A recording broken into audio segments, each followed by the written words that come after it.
She started in the field as the Director of Education for the Consumer Credit Counseling Center of Los Angeles, California. Please join me in welcoming Dara Gay as our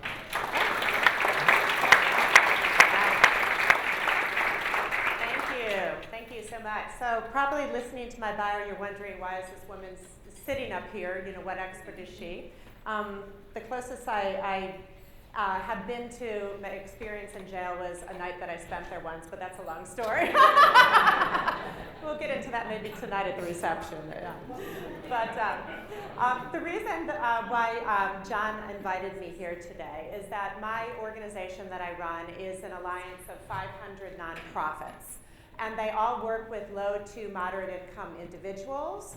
And we received a grant from the Small Business Administration last year to create a toolkit. And the toolkit is for returning citizens. And we started out our grant, after we received the grant, by doing a survey of our membership to find out who served returning citizens. And we found out it was absolutely, we were just stunned. Over 50% of our 500 nonprofit organization members serve returning citizens. So I wanted to just share some of the highlights of the survey that we conducted with them, just to sort of provide a little context. And then after that, I'm going to introduce all of our esteemed panelists who are experts on this issue. And I'm going to facilitate a conversation. And after that, we're going to turn it over to you to come up with the solutions to some of the answers or the problems that we're going to discuss. But first of all, when we asked our members, do any of the returning citizens that you work with have goals of starting their own business? 94% said yes. Now you may assume that 6% said no. In fact, 0 said no, 6% said I don't know. So there's a huge interest in starting a small business. Another question we asked, in your experience, how does having a criminal history impact the likelihood that individuals would want or need to start a small business rather than just finding employment? So some of the answers were 67% said it's very hard to find employment. 72% said that background checks are a deterrent. And this was very interesting. 39% said that some criminal behavior is very entrepreneurial by nature. So that's one of the questions I'm going to...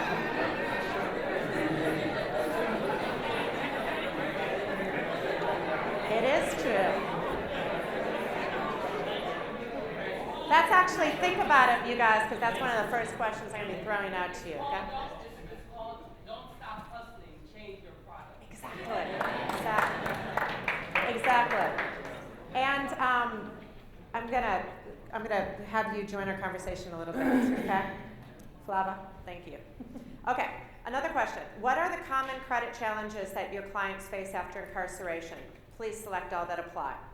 89% difficulty accessing rental housing. Why is that? Credit report, right? And background check, right? And certainly credit report. In most cases, rental housing. It's a barrier. Difficulty accessing bank accounts, 67%. ID theft, 44%. And so we actually dug down a little bit deeper, and we found out a lot of the big issues is that when someone is sent away, their family, friends, and relatives are using their credit cards and not paying the bills. So, serious problems. And then 39% said accounts that were unpaid during incarceration. Other answers were child support debt accumulated during prison, unable to address financial issues due to lack of access to forms of communication like phone, internet, mail. Many of them left with thin credit files. What that means is if you are not actively using credit, it actually can't generate a credit score. So a thin file means that you have very few active lines of credit, usually, maybe 1 or, 2. Let's see. They have booking fees that turn to collections. Someone else was using their social security number while incarcerated. And then many of them, the vast majority, said they have no active credit accounts. So if no one was using your credit while you were in prison, you weren't either. And then one of the last questions I wanted to share with you, what are the typical characteristics of the credit profiles that you see among returning citizens? 83% said limited or no credit history, and 83% also said poor credit scores, meaning under 620 FICO score, and that's considered subprime. So when you're subprime, many things become difficult, right? So if you want to get a phone, you may have to put a deposit down. We all know that if depending on your credit score, even if you are able to get a car loan, what your interest rate that you pay is really dependent upon your score. So it's so influential, the score and the credit report, in so many facets of our lives, like it has never been in the past. So all of you have the ability to read the long bios of our very esteemed panelists. So I'm just going to point out some of the highlights. So to my left is Volkan, and Volkan Topali, did I say that right? Awesome. Is professor of criminal justice and criminology at the Andrew Young School of Policy Studies. Let's see. Is at Georgia State University. He received his PhD in experimental social psychology from Tulane University. I'm not going to say the year. I don't say my year anymore because people can do the math, right? His scholarly research addresses violence in urban settings with a particular focus on the decision-making of street criminals. In addition, he studies the role that technological change in payment systems and how it affects street crime. And then finally, he's conducted roughly 400 interviews with offenders on the streets of New Orleans, St. Louis, and in Atlanta over the last 18 years. To his left is Rodney Bullard, who is Vice President of Community Affairs and Executive Director at Chick-fil-A Foundation, where he leads the company's corporate, community, and philanthropic strategy, which is focused on fostering youth and furthering education.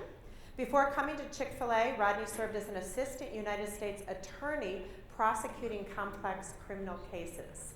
Very interesting. And also Rodney is a decorated veteran. He served in the United States Air Force, and he was the United States Air Force Judge Advocate in the General Corps, eventually working at the Pentagon as a congressional legislative liaison in the Office of the Secretary of the Air Force.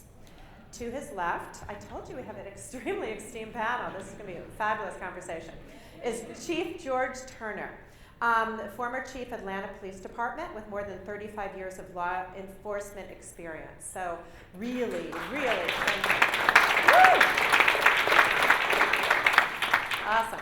In 2010, Chief Turner was appointed the Chief of Police for the City of Atlanta, and he retired just recently, December 2016. Under his leadership, the Atlanta Police Department targeted gang violence, alleviated aggressive panhandling, enhanced police officer recruitment efforts, and the Atlanta city's crime rate dropped to a 40-year low with a 27% reduction in crime. And this is just amazing. In 2015, the homicide unit had an 84% clear-up rate. Wow. So next, I think we need to go to Chicago and help them out, right? Heard it's a 30% clearance rate. Okay, and then finally, last but certainly not least, is the Reverend Warnock, who has served since 2005 as the senior pastor of the historic Ebenezer Baptist Church, which we all know is the spiritual home of Dr. Martin Luther King. The son of two Pentecostal pastors, he's responded to the call of the ministry at a very early age and became at age 35 the fifth and youngest person ever called to the senior pastorate of Ebenezer Church, which was founded in 1886. So, awesome. Fantastic. Before I get started, I know I'm going to forget. I'll hopefully remind myself later. But for any of those of you in the audience who work at nonprofits and work with this population, I have a sign-up sheet, our toolkit that I referenced, which is for practitioners. It's going to help you help them in learning how to rebuild their credit, reestablish their credit, deal with collections, and everything that's so important once they leave. Please sign up, and we'll have you get all the information about how to get the toolkit, which is free thanks to the SBA grant. So please don't forget to sign up if that would be very helpful to you. So I asked my panel for assistance on some questions to get the conversation going, but I wanted to start with one that came out from our survey. So let me throw it to whoever wants to answer this. And I've heard John Bryant say this many times also, that many criminal activities are just lack of other opportunities, and people are extremely entrepreneurial. Everything they have to do, involving accounting and payroll and, human resources, it's all of the components that are really necessary in a small business. So who'd like to speak to that? I would just start and just say, from a law enforcement perspective, we have to think about, that question is absolutely correct. The fact is, when people generate challenges that violate the law, then we as law enforcement have no other choice but to try to bring that person to justice. Now, when you look at the whole totality of that individual is doing things that will create an opportunity so that they can financially move forward in their lives. Now the question is, how do we mitigate that from becoming a criminal transaction as opposed to just being an entrepreneurial situation? I think that we have to work to look at the totality of the issue. The issue is we've got to find ways to educate young black men at a different level so that they understand why they need to continue in the process of education. And if we don't do that, the prison system is going to continue to grow. Why? Because when police chiefs are going to community meetings, Ms. Johnson, Ms. Sally, Mr. Johnson, Mr. Sally, have the same question. Are you going to continue to allow these people to continue to perpetrate and violate my rights? So law enforcement have no other choice but to bring that person to justice. Now the question is, what happens after they reach the criminal justice system? I think we need to have conversations from judges, from various other different entities of the justice system to find out solutions other than incarceration. But make no mistake about it, when people violate the law, they are going to call the police. Last year alone, the city of Atlanta answered more than 1.2 million calls, not down for service. When you start talking about Black Lives Matter, you think about this. The number of calls for service in the Atlanta Police Department increased by 5% last year from 2015. And they increased because people have a desire and a need for law enforcement to come and deal with the challenges that life always provides. Now, the question is what are we doing to change that whole mechanism? I think that Dr. Warnock and I work together with with really expungement and trying to help people change their perspective in life. Now, you want to talk about that? Sure. The doors of the church are open. Good afternoon, everyone. Thank you so much. It's good to be here with folks I know and folks I'm getting to know. The chief is right. We had an expungement project at our church back in October, where we literally took a program that's going on already in Fulton County. A lot of people don't know that they can get their arrest records expunged. So these are not people who've already been convicted. These are people who've been arrested. Maybe they were acquitted, or maybe it's just been hanging out there somewhere. Their case has not been adjudicated. And there's a process that takes about 150 days in Fulton County. And they got to go from office to office, pay a fee, and then they get their records expunged. And I want you to think about that because this is related to the issues around credit, the ability to get jobs. We got a lot of people walking around who are literally wearing an invisible ankle bracelet because their name is in somebody's computer system. And they can't apply for a job, they can't get an apartment.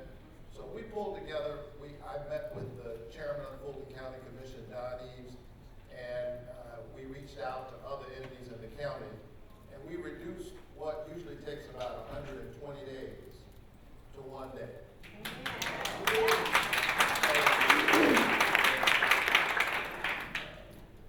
Chief Turner was still heading the Atlanta Police Department at the time, so APD worked with us, Fulton County Sheriff's Department, the district attorney, whose job it is to prosecute, the GBI that has the records, they all came to church on a Saturday. And everybody in the sanctuary that day had a record. Of course, I'm a Baptist preacher, so I think that's true every Sunday. We all have something that we're not proud of. And none of us wants to be judged by our worst day. So if there's any place you ought to experience grace and salvation, it ought to be in the house of God. So we brought the folks there, and literally they walked in with a record. The GBI was there, so they had people's records. And I had to talk to law enforcement and say, now listen, there's some folks who feel like they're walking into a trap. And they already do that. And I had to get assurances from these guys that nobody would get arrested at church. Or because they came to church. It has to be sanctuary. So they agreed that they wouldn't even look at that screen. And literally it was powerful to watch people's lives change. Now, as elated as I am about that, and we're going to do it again, by the way, the end of this month.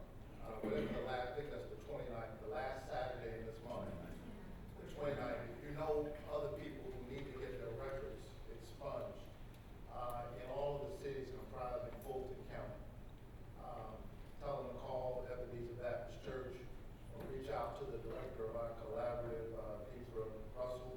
If some of you want to volunteer, we're trying to help people get jobs, get into job training. If you want to volunteer and help, would you call the church and we'll get your information with our staff, and because we want to do this over and over again. Now, as elated as I am about this, it's really just a drop in the bucket. Because I told you, first of all, that the only people we're able to help is people with arrest records. So if you've actually been convicted of something, we don't have a mechanism in Georgia currently to help enough people. So that's a public policy issue that has to be addressed at the level of the state legislature. So while there are things we can do, there is a movement that needs to happen in Georgia and in the United States of America. We are the land of the free, is the incarceration capital of the world.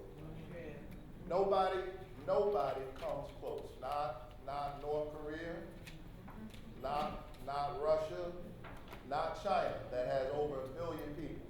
Listen, nobody comes close. We're higher both in terms of percentage and the sheer numbers of people in prison. We're 25% of the world's prisoners, as the moderator pointed out. I mean, sometimes you hear data and we do another statistic. I want you to think about that. 25% of the world's prisoners are warehoused in the United States of America. And that's a result of a distinct set of public policy decisions that our country has made over the last 35 years. And we're locking up our future. And we need a movement. This is the new movement. So you have 2.3 people in prison. That's not to mention the 4.8 million people who are somewhere in the system. Amen. And it's a real problem, and we've got to get serious about it. It's bigger than whether police are good or bad. Police are carrying out, they're really at the bottom of what really is a terrible set of public policy decisions. There's a glimmer of hope because there is some agreement, bipartisan agreement, that this is unsustainable. But we've seen some movements in the last few weeks. I'm not being partisan, I'm just reporting the facts. We've seen some movements in the last few weeks that suggest that with this consensus that we got to change this, that we may be moving in the opposite direction. Our current United States Attorney General was one of the voices out there saying, no, we don't need to deal with this disparity. No, people who smoke marijuana, and that's going to be our children, ought to be locked up. We're seeing some very, very scary signs. And I hope we can talk about that. So I'd like to move to Vulcan next, and then Rodney, I'll come to you after that. So you've done, over 400 interviews. Can you talk about sort of some of the underlying causes, and what could we do to maybe have prevented? Is it all, economic empowerment needs? Can you speak to that? Sure. Let me start by riffing off something that the Reverend just talked about, which is poor public policy. And I've talked to about 400 of these guys out on the streets of Atlanta and places like Vine City and the Bluff, and I've been out on Jet Street and NPUV and all these different places, and the stories are very, very similar. And the question is, where does the public policy come from? And it comes from the value that we place on human life. I mean, our legal system is a reflection of what we as a people actually care about. And so when you see these incredibly punitive policies that are out there, where there are mandatory minimum sentences and things like that, the responsibility lies within us to challenge our legislators and say, no, we don't want this anymore. And that is poison to a lot of people who are elected to office, to get up there and run on, I don't want to send people to jail. I actually want to free people from jail. That's a tough one to swallow in a lot of cases. So what is the value that you place on human life? The guys that I talk to, they're very bad people, but they're also very good people. And some of them are very stupid, and some of them are incredibly intelligent. And what I mean when I say that is not to insult anybody or anything like that, but rather to say that they are as diverse as the people who are in this room. And there is a tendency on the part of the citizens, especially those who are not exposed to the conditions under which these individuals grew up and lived under, to sort of discard them and say, well, they're just scumbags, they're just criminals, lock them up, throw away the key, they have no value. But I've talked to a lot of these guys, and you were asking before about this notion that they're entrepreneurial. They are very, very entrepreneurial in many cases. Some of them aren't, but in a lot of cases they are. They are way smarter than we give them credit for. Very, very charming in a lot of ways. I'll be very honest with you. I've spent hours talking to offenders, and I would much rather spend time talking to them than to some of my colleagues at the university. They've led interesting lives. They've lived under unbelievable, immense pressures. And so there's this entire history that follows a human being. And if all you see is them on their worst day, or if all you see is them on their day in court, for example, which, just being in court can be a very dehumanizing experience. And if you're somebody who's been arrested during court, that can be an incredibly dehumanizing experience to have people, government, saying you're accused of this and you're accused of that, and you're wearing an orange jumpsuit, and your kids may be in the court at the same time observing this. What kind of effect is that having on them? So when I see them and I see how charming and smart and entrepreneurial and clever they can be, and I do put aside, when I'm talking to them, all the horrible things that they do, because they do really bad things. They do some very, very bad things, and I have to put that aside when I talk to them. But when you distill out of that the entire history that they had before they came and they talked to me that day, and what they're showing to me in that room as we're going back and forth, we're having an intelligent conversation with somebody here. I'm talking to somebody as a human being, one-to-one.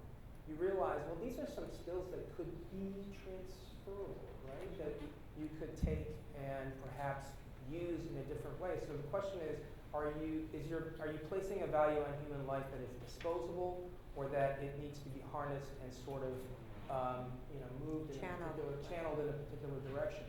And unfortunately, by the time I get to interview them, or by the time that they're already caught up in the system, there's so much that's working against them at that point.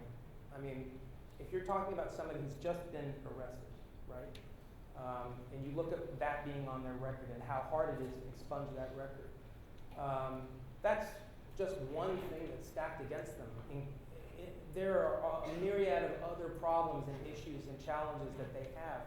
because of the neighborhood they come from, because of their upbringing, because of the school system, because there's a million other things. You can expunge the record, but there's a whole lot of other stuff that needs to be done. You can't just expunge the record and say, all right, go out into the world now and do good. There needs to be a support system.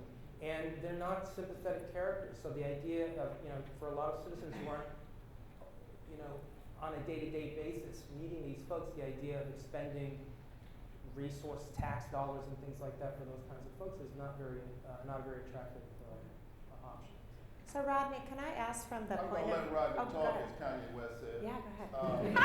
Wait a minute. Does that make me Beyonce? No, I just.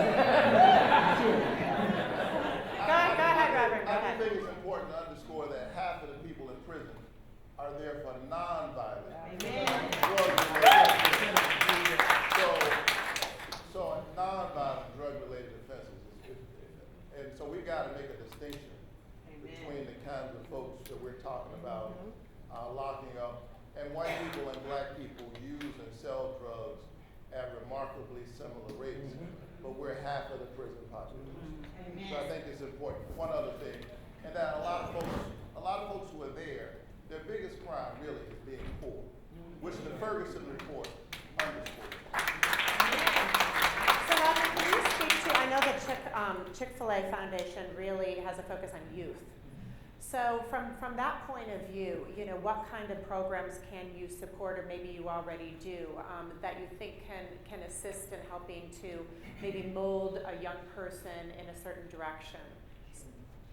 So for me, I think it's important to have an understanding. I was former prosecutor for many years, prosecuted both in the military and prosecuted here federally in Atlanta.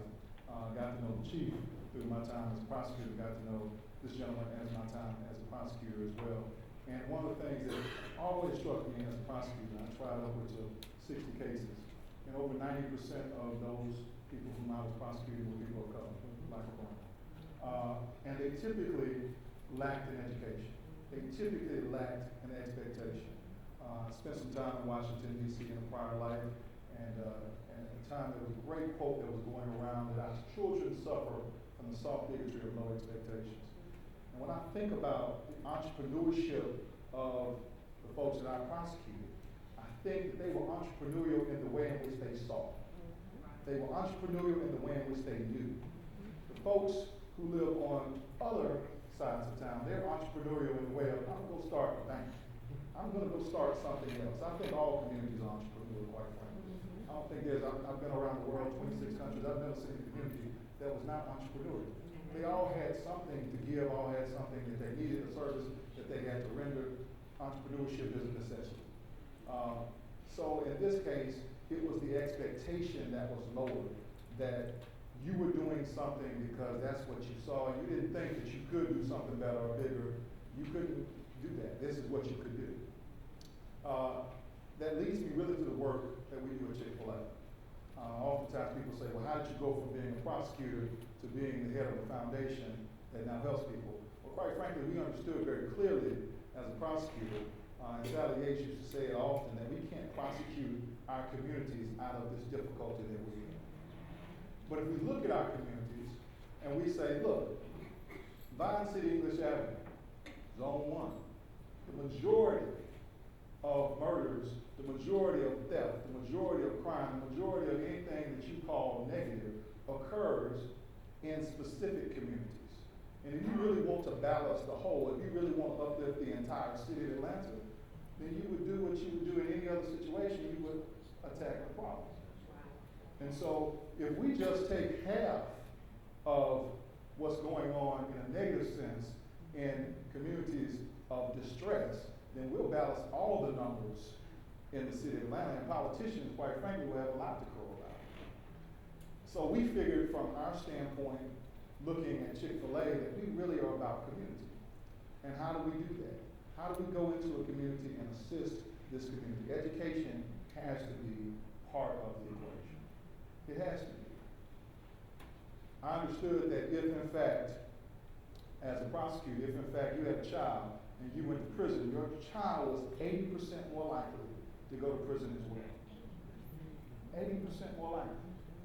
We spend $21,000 a year right now in Georgia on incarcerating people, and we spend half of that on education. Half of that. So we need to flip that equation, particularly in communities. Quite frankly, I need to spend more in Boston English Avenue, which is the reason why we invest in neighborhoods like that, Pittsburgh, Mechanicsville, all sorts of neighborhood I grew up in South Decatur. Those neighborhoods need to spend more because those kids aren't going to get a chance to go to places like Aspen. Those kids aren't going to get a chance to go to places that will broaden their minds, their horizons, and give them a greater expectation. At the end of the day, I do think that it's very important for us to lay down the law, which you and I did, Chief, for many years. And it's important for us to continue to hold people accountable. I agree with the Reverend that we have to have a distinction. Are we angry at these people? Or are we afraid? And if we're afraid, then we do need to lock you up.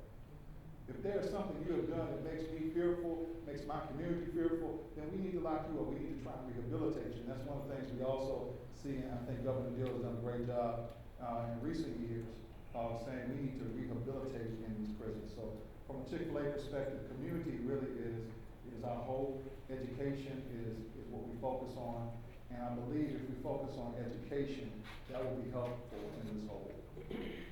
So we have 15 minutes before we need to break. So what I'd love to do is I want to ask all the panelists to just imagine that Rodney's Foundation was going to give each one of you, like, I don't know, $10 million? Is that a good number? Okay, we're just imagining. So if you had to take that money and resources and let's say, hiring whoever you needed was not an issue, what would you devote, try to pick one thing, what would you devote your time on to try to address this problem? Would it be more economic development? What would it be, changing policy? So if we can start with you at the end, Reverend, I'd love to hear your thoughts. Or do you want me to start at the other end? That's a big question. Well, a lot of things come to mind. Obviously, I'm interested in the public policy question, but I'm going to say early childhood development, 0 to 4. 0 to 4. And that's because the brain is literally being built during that period. Our children are trapped in the school to prison pipeline. And so there are a lot of issues along the way that we've got to address. But the flip side of this issue we're talking about is the educational system. And that needs to be repaired. But if I can get kids some confidence and begin to close that 30,000 word gap before they get to kindergarten, then I might have some hope and possibility. Chief? In my previous profession, I think that one of the things that we have to do is invest more in true community policing. And what do I mean by that? One of the things that the city of Atlanta is doing doing a diversion center for youth. So the first time a young person having experience with a law enforcement officer, as opposed to that officer taking him to jail or her to jail for some minor offense, we can now take that person to a diversion center to do wraparound services and figure out what that child may need so that we can repair that child before they get further into the criminal justice process. One thing. Then the other thing would be, how do you educate our community to let them know that our officers are not robots. They are humans. They are men and women who are challenged with all of the issues that all of us have. One of the things that we've talked about in the Atlanta Police Department, we opened up a hope in the box inside the Atlanta Police Department because we found that we had a number of officers that was literally going bankrupt. Why? Because they paid, let's face it, and making bad financial decisions. And so when you start talking about community policing, I think it takes the entire concept of what we need to do about changing the narrative around policing citizens' encounters. You do that by humanizing our officers, and I believe you can do that by talking about the police athletic league and things that we're doing, expanding the reach, and officers that are doing, I call, soft tactics within the community. And you need money to do those things. So I guess I live this question on a daily basis. I think it's different if you're talking about a child versus if you're talking about adult who already has a criminal record. So for a child, I think it's very important that we invest in tactile education. We've invested in a program with Junior Achievement, JAMBA. We put it at Banneker High School, which is in the bottom 5 performing schools in the state of Georgia, and it's also the closest high school to Chick-fil-A headquarters. And we put it there because we knew all the numbers were difficult. We worked with Junior Achievement, and they have done a great job. But it really is a tactile education. They get a chance to go to a Chick-fil-A. They get a chance to go to a business, see role models, see people, and do business cases, real business cases. What we found is the truancy rate has dropped for those children. What we found is those children are not, which one of the biggest problems in education is moving from place to place. And so we found that parents will say, I may move, now I may be transient, but I'm gonna keep my child at Banneker because they're actually getting a good education. That's important. So for a child, I think tactile, real life education is something that gives them something to shoot for, aspire for. I think for an adult, workforce development is important. If you're coming out, you're gonna have to have the skills to be able to fend for yourself. If you can't, you will, as statistics show, 2 out of 3 will go back to jail within 3 years because they can't actually find a job that helps pay the bills and is a livable wage. So skill force and workforce development is important for that cohort. So I'm going to offer a kind of a concrete example of something that came up when I did a reentry project that was in South Atlanta. We were affiliated with Dunbar Center and a couple other communities there, and it sort of plays off of what Ronnie was just talking about. Why is it that employers don't want to hire somebody who has a record? Liability. Okay. So there's insurance associated with that, right? Every employer of a certain size has to provide a certain level of insurance to guard against the actions of their employees. And when you employ someone who has a record, that rate of insurance is very, very high. It's almost prohibitive to conducting business. In the state of Georgia, years ago, there was a program that created a sort of a pool of money that employers who were willing to hire offenders with a record would be able to draw from that pool to cut the cost of that insurance. Now, the recidivism rate, as Rodney mentioned, within 3 years is about 65%. Within 1 year, it's usually it hovers around 40% or so, 40 or 50%. So the first year is really the most kind of dangerous year. What was the recidivism rate for the individuals who were employed through this program in that first year? Anybody want to guess? 9%. Because they were working. And so that, when people talk about, economic empowerment, what are you empowered to do? You're empowered to walk a straight path. You're empowered to pay your bills. You're empowered to be responsible. You're empowered to take care of your family. You're empowered to have some level of self-respect in the work that you're doing. Now, what happened to the program? It sounds like a great program, right? The money ran out after 1 year. The recidivism rate went right back up. So if you ask me what I would do, I would invest in something concrete like that. We do spend a lot of time talking about 0 to 4 and truancy and kids, and I agree with you. That's primary prevention is what the public health people call it. But there are people who are walking around today, grown adult people who have families to take care of, who are in trouble, and I do understand the distinction between nonviolent offenders and violent offenders, but I feel it's kind of like when you're in a political race, and everyone just keeps talking over and over and over again about the middle class. No one talks about the poor. And in the same way, no one talks about these other offenders who have done very, very serious things. I agree that it's terrible that people who are nonviolent are in prison, but we got to do something for the more serious offenders too, because they're the more problematic ones. And so these kinds of programs, there are people who will hire these folks. It's not that they just some people don't want to have anything to do with someone who has a record, and I understand that. But there are people who are willing to do it, but it has to be financially feasible for them. So that would be my concrete suggestion. So I wanted to call up Flava. Do you mind standing up? Flava works for Jobs for Felons, and can you, would you mind closing out this session with giving us some hope? That's flavor, that's flavor. Flavor. I know. Excuse me, I'm so sorry. It's kind of offset.